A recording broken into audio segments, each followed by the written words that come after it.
Hello, I'm going to show you how to pay for your products on Cakia app with your bank code. Press on Cakia app.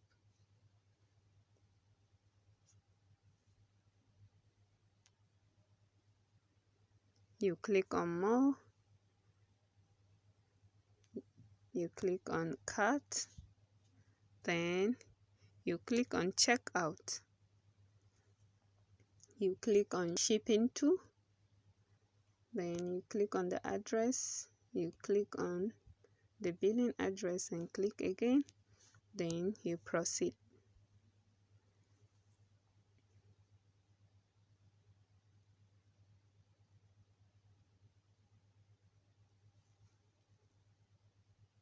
You click on pay stock.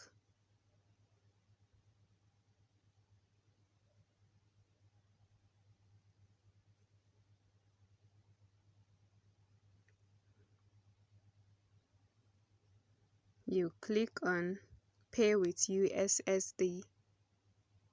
As you all know, *737# is the code for GT Bank.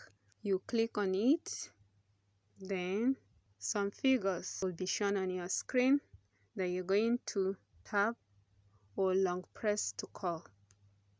Dial the code on your screen to complete the transaction with GT Bank. So you just press. You see, it's now checking transaction status. When it's done, it's going to show you everything down. So your payment is not done.